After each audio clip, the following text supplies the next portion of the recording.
A big swig of pale ale was taken from a mug that was almost overflowing. This used to be a beverage that he had no chance of obtaining back in his domain, but nowadays the taste of first-class booze flowing down his throat felt all too familiar. He noisily belched out the sweet fragrance of the ale as he set down the large mug, with half of its contents still remaining, back onto the table. If this was one of those wooden mugs he was so used to, he would have slammed it down onto the table without a second thought, but he wouldn't dare do so with the porcelain stuff. However, even if he did break the mug he wouldn't have to pay for it. After all, this tavern was specially prepared by his secret supporter, Hilma Signius. Everything was free of charge for any of the nobles he would invite to this place. This policy even extended to their guests. This kind of investment was to be expected for someone who's destined to become a powerful noble like he was, Baron Philip Dayton Lair Montserrat. All he had to do was to show his gratitude and repay her for this favor later on. For now everything is kept on tabs. As things stood, even Helma, whose wealth was beyond comparison to Philip's, was still a commoner, and had to bow before authority. Perhaps that was the reason why she was trying so hard to become acquainted with a noble like Philip, by supporting his faction on all fronts. This is what separates the strong from the weak in this world, the difference in status. Still, he owed her a big favor for all of her efforts. As a gentleman who held himself accountable for all his debts, Philip's hoped to improve his social standing as soon as possible. Helma should also be expecting him to obtain authority above the rank of Baron at the very least. Then he'd have to repay his dues. If those favors were not repaid as soon as possible, he would be stuck making concessions, having to obtain permission even for things he personally wanted to do. To have the freedom to do whatever he wanted and the right to use his powers as he sees fit, those were Philip's dreams. But why is nothing going my way? He could no longer hold in his true feelings. Philip surveyed his surroundings. This tavern was not a regular peasant's bar. Helma had converted one of her mansions into a tavern, so crude noise had no place in it. So although his voice wasn't too loud to begin with, if there were someone around they probably would have heard him. After confirming that no one was looking towards him, Philip calmed down. To allow others to find out that he had failed would be disgraceful. That's right, he had failed. Die, you're all trash. Philip gulped down ale as if it could quench the fiery emotions in his heart. This only agitated him further as in his hurry, drops of ale had leaked from the corners of his lips, causing his skin and clothes to feel sticky as a result.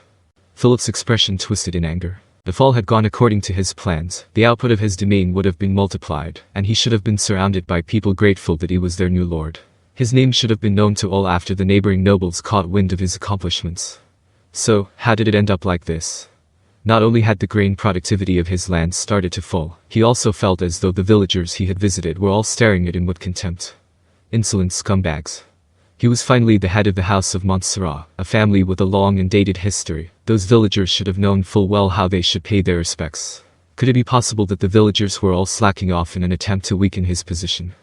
It was certainly possible. The world was filled with imbeciles who would be envious of others' talents after all. They couldn't even understand his talents, and only scoffed at and got envious of those with talents. In that way they could create an illusion of megalomania. No, it was not as though that was the only type of people in the world. There were so many villagers back there had to be some other reason for it. For example, a neighboring lord may have paid them to sabotage Philip's political ambitions. It was certainly not impossible. In general, if you focus production on more valuable goods, revenue would naturally rise by huge proportions. This should have been common sense. Wouldn't it make sense to dedicate all the available farmland to the more valuable crops, and buy grain from traders? It was so obvious, yet the number of people who disagree with him were countless. Absolute trash. How about I ask Helma about how I should punish these fools? If I do that they'll certainly start working hard for me again. I'll still need to investigate if they're conspiring against me, their lord. No, wait. If it's something as simple as dishing out punishments, it'd be fine if I approve of it on my own right. In theory, it'd be the same as whipping cows and horses to get them to obey you. Yeah, there's no need to tell Helma about this at all. If I end up owing her another favor from this. Yumu, Helma's been good to me for quite a while, it's about time that I repay her generosity. Too soon to be great noble, debt owed to a commoner like Helma could be built, it was an easily exploitable situation. But alas, doing so would make him no different than a common thief. As a noble among nobles, such an act was utterly despicable, so it's best to quickly pay her back as much as possible. It would be a big problem if he let Helma have something to threaten him with due to his generosity. If that ever happened, Helma could always have things her way and shut Philip up. The question is, what would be the best form of repayment in this case? If he's going by their previous agreement, he would have to repay her in gold collected from the increased revenue of his land, but that's obviously not possible. Nay, it would be difficult to do so at the moment. So what was something that he could do that would both demonstrate his brilliance and also leverage the newly formed faction's power to benefit Helma? I say that, but I still don't have total control over this faction yet. As a member of the faction, Philip had been given the opportunity to connect with all kinds of people. Though the number of members supporting the idea that Philip should be the faction's leader was steadily rising, he hadn't gained the support of the entire aristocracy.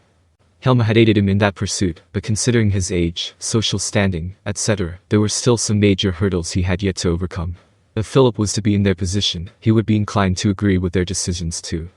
The same speech given by a senior earl and a junior baron would not be convincing to the same degree.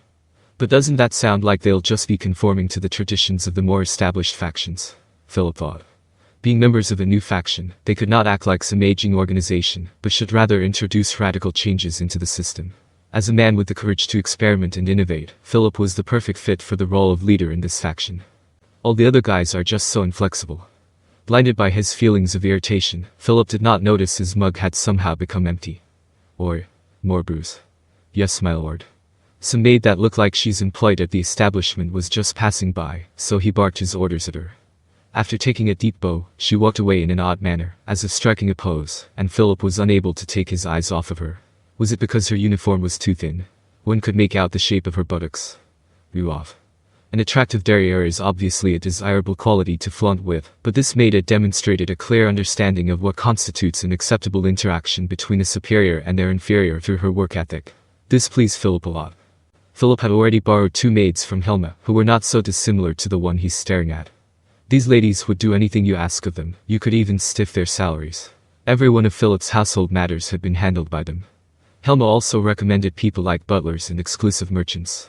Though Philip wanted to fire those who had been under his family's employ for a long time and just keep his subordinates at hand, his father's fervent rejection of that proposal made him give up. Well, if he was the one paying for those servants, then he would have definitely fired them to save expenses. As Philip vaguely thought about these matters, someone spoke to him suddenly. "Oh hey Baron Montserrat. What's going on? You seem troubled." He turned his head towards the source of the voice to see 2 nobles in front of him. They had inherited their baronies at the same time, friends who belonged to the same faction. One of them carried a large mug topped with ale, while the other held a plate full of nuts. Oh. Baron Delvin and Baron Rokerson. Baron Delvin was a man who lacked the status and prestige expected of a noble of his rank, due to his short stature and delicate constitution. The only aspect of him that matched with his status would be his raiment, so if he was to wear common clothes, no one would be able to tell that he was one with the aristocracy. As it stands, you could convince a large group of people into believing that he was just an actor pretending to be a nobleman for a comedic play. In contrast, Baron Rokerson cuts an imposing and sturdy figure. The man was thick in every dimension. Though he was a physically menacing man, he couldn't hold his own opinions without getting swayed by others. In Philip's eyes, Rokerson was more likely to be ordered around than order someone else around. Their domains neighbored each other, and it was a common sight for them to be working together. Philip remembered them due to a mental note he made to himself when they first met, that being why not just work solo like me. Are these seats taken? Oh, please, do take a seat. Rokerson gave a gentle nod and sat down alongside Delvin. The maid seemed to have timed her entrance perfectly as she walked in with ale in tow. Here, cheers. It's our pleasure. According to legend, the act of clinking glasses together during a toast originated as a way to mix the contents of 2 cups together, proving that neither were poisoned. Philip knew of this fact and so used more force than was necessary. Alcohol was spilled onto the table. Oh. Some of it had landed onto Baron Delvin's clothing. It would be rude to say that his clothes had finally matched his appearance, but his garments, while noble in appearance, were not fresh and clean. No, it would be more accurate to say that it was reminiscent of a more traditional style, something that Philip would wear in the past, like a hand-me-down from his elders.